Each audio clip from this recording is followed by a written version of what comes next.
Found in a loft, sealed for decades, the dragon awakens. But will it breathe fire or just smoke?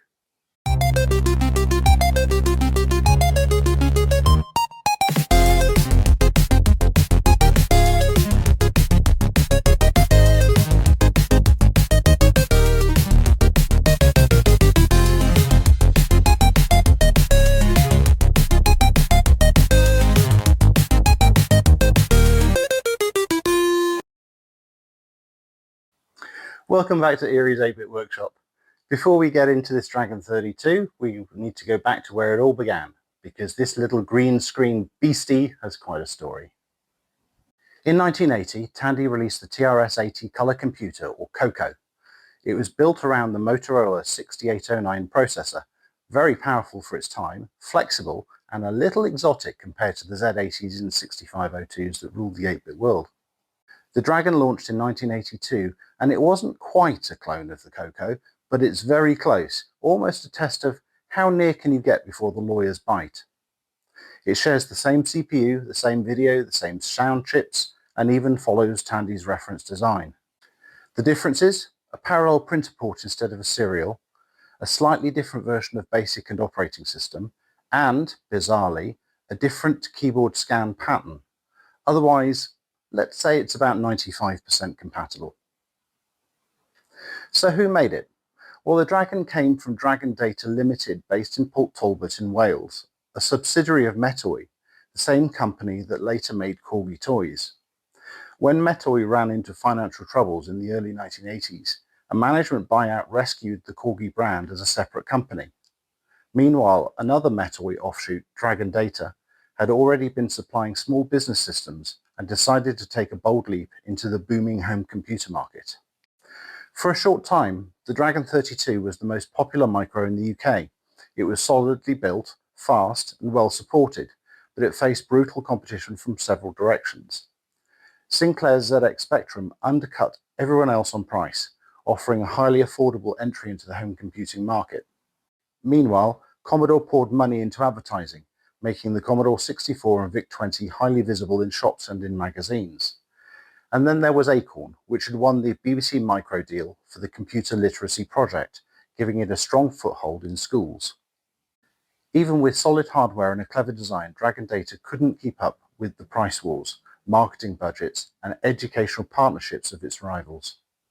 The company tried to expand internationally, backed by Prutec and GEC, even pushing into Spain, where the Spanish government selected the Dragon for the schools initiative, similar to the BBC's partnership with Acorn. There was even a US variant called the Dragon Tano. Unfortunately, production outpaced demand. By the time Dragon released the Dragon 64, they were sitting on warehouses full of unsold Dragon 32s. In desperation, they even donated 100 machines to the Weet-Bix breakfast cereal for a giveaway promotion. Plans for the business-oriented Alpha and Beta models never materialized, and by 1984, Dragon Data was in receivership. And so that's the rise and fall of the Dragon, a machine that was almost a Tandy CoCo, briefly the pride of the British microcomputing industry, and a reminder of just how wild and unpredictable the early 1980s computer scene really was. It's a fascinating story, the rise and fall of one of the UK's most ambitious computer makers. But today we have got our hands on a genuine Dragon 32. The box is rough, it's been stored in the loft for over 40 years, and who knows what we're going to find inside. So let's see what all that time in storage has done to it, and see if it can still breathe fire. This one has arrived in what's left of its original packaging. Its pretty badly damaged cardboard sleeve still proudly says Dragon 32 on the side. The polystyrene inside is intact, if a little grubby. The cables have actually melted into the polystyrene over time. Some plastics don't handle repeated summer heat in a British loft. It's come with an RF cable, a tape cable, and a power supply. I've gently pried them off and will clean them with isopropyl alcohol. I've seen cables like this before and they can usually be saved. The PSU still has its UK plug, so I'll need an adapter for the Australian mains. Underneath the Dragon, we've got some included goodies.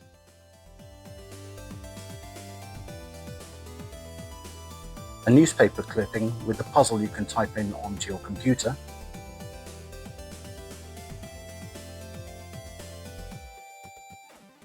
an errata sheet for the manual, a slightly dog-eared leaflet for a Tandy joystick. Hopefully there's one in the goodie bag that came with it.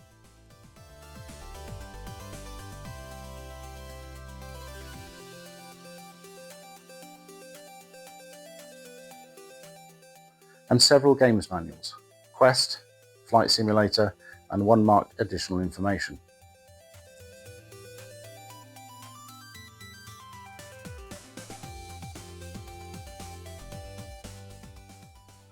Next, we've got an introduction into the basic manual, a quick reference card,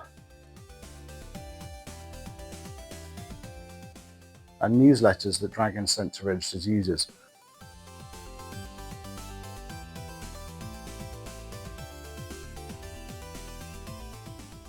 Looks like issues 3, 4 and 5.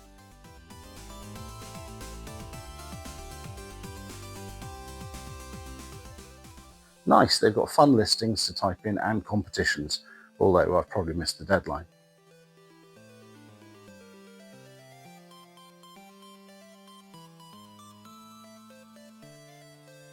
The Dragon label on this case is a little bubbled, but it's still in very nice condition.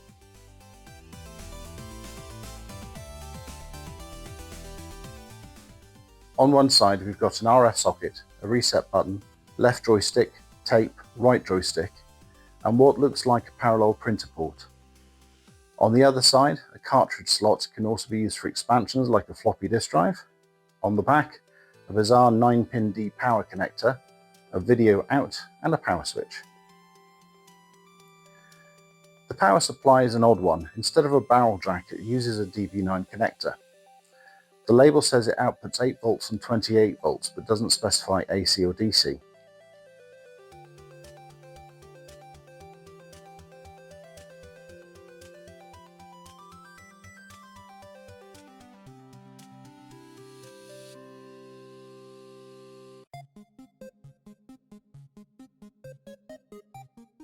Testing initially showed that there was nothing across the pins.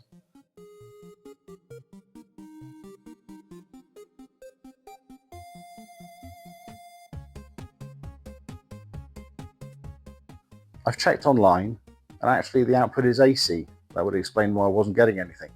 Once I've switched the meter into AC, I get 8 volts on one rail and between 14 and 16 on the other. Below spec, but I'm willing to take a risk on it. So the PSU seems to be good to go. If it hadn't have worked, I'm not sure I could have used my bench power supply, but this original brick has earned it a second chance.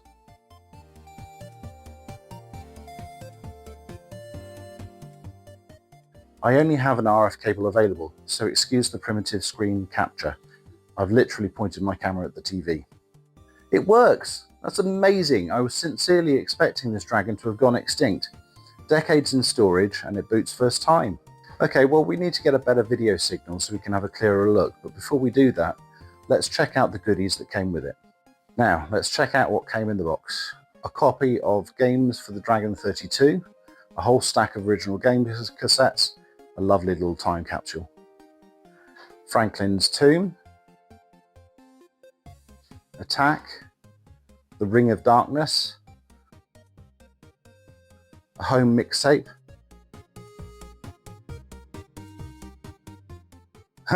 look at the makeshift stickers,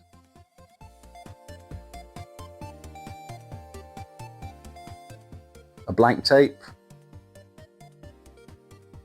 Planet Invasion, Dragon Trek with Star Trek the Motion Picture uniforms by the looks of it, and a cartridge, Rail Runner. I wonder if it works. Grid Runner, looks interesting. Pie-Mania with a free hit single on one side by Claire Sinclive and the Pie Men.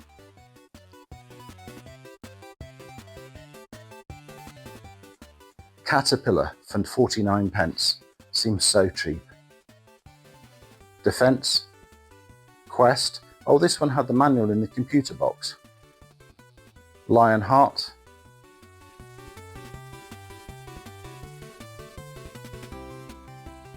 Mansion Adventure,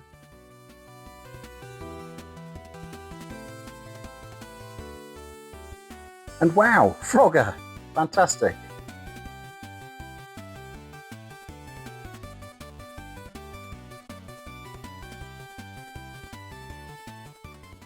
Golf.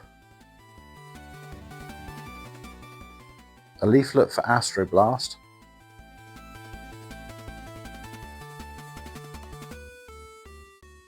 Champions, some kind of fantasy football, I think.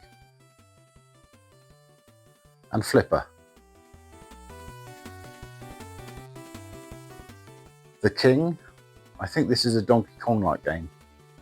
Another blank tape. Dragon Invaders. I don't know why, but I really love Space Invaders. Such a simple game, but it was a trailblazer. Another mixtape. This one with handwritten instructions.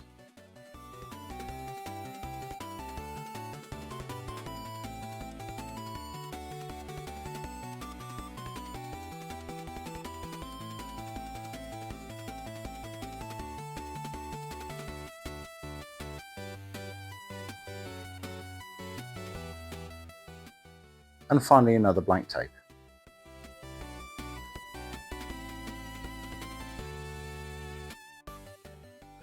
Okay, we're going inside. And yes, this means piercing the original warranty void if broken sticker. It's a bit of an emotional moment.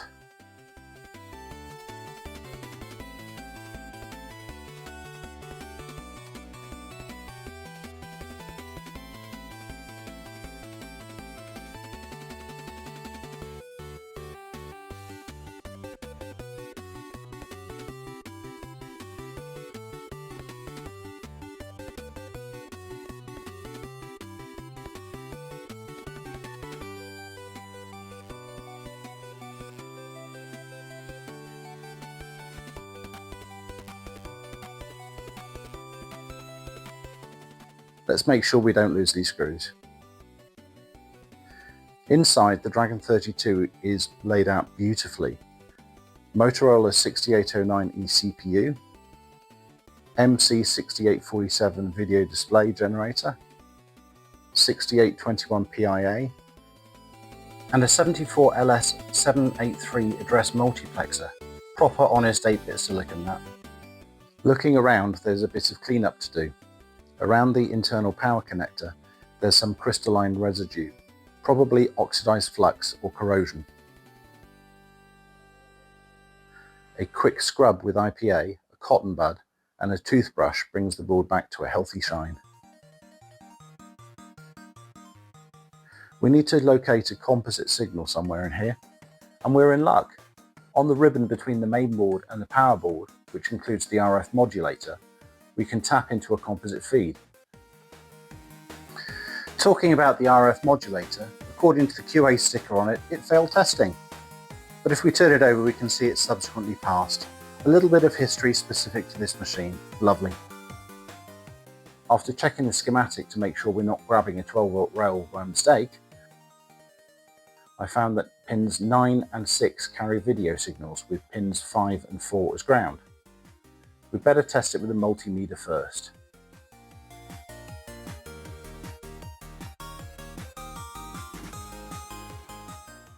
Good, no 12 volts. Connecting the composite mod to go alligator clip.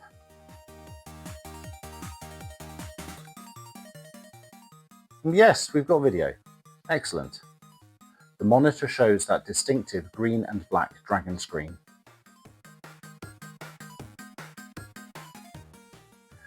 Next, let's swap the power supply plug for an Australian one and clean the cable with IPA.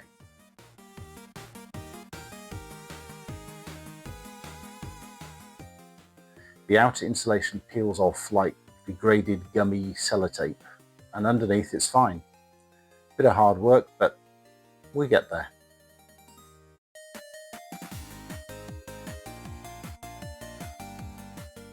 Finally, a liberal spray of IPA and contact cleaner brings the board and the sockets up nicely. It's almost like new.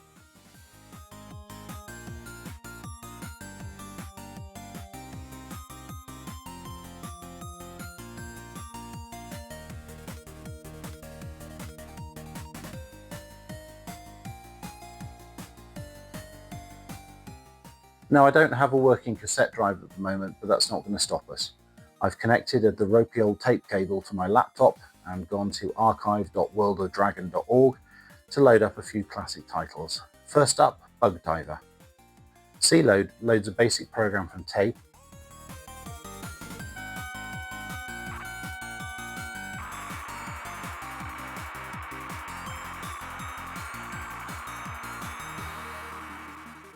and runs it.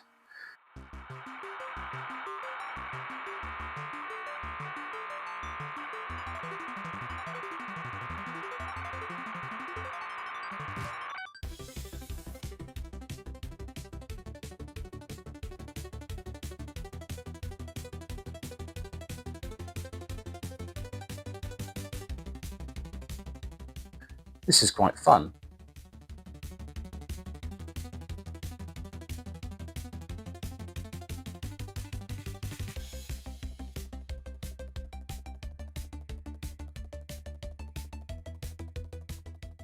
You've got to get to the bottom, I guess.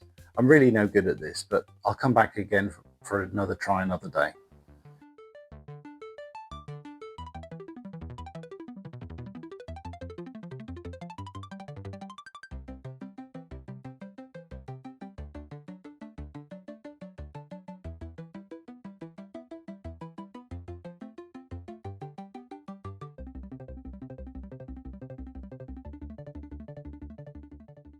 After that, Horace goes skiing.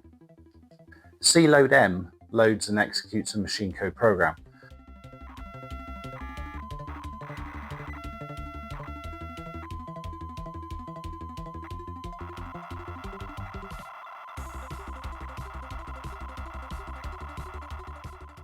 Lovely little loading screen. And at 20 times speed, it only takes a couple of seconds to load, but back in the day, 3 minutes felt like an eternity. Right, Horace goes skiing. Actually, I've coincidentally chosen something very like Bug Diver. It's fun, but tough, wow. I did try a few others first, but got I/O errors, probably due to the homebrew 40-year-old cable or the WAV files, but at least we get to show you two.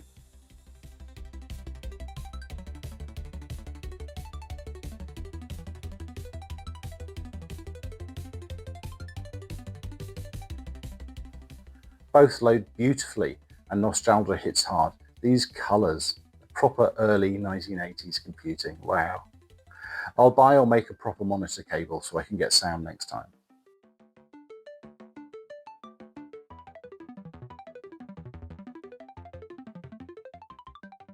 And so there you have it, the Dragon 32, back from the dead and running like it's never left 1983. Now, I've heard it's possible to modify a Dragon so it's a near perfect clone of the Tandy CoCo. Should we explore that in a future episode? Let me know in the comments. And until the next time, may your dragons never lose their fire. See ya.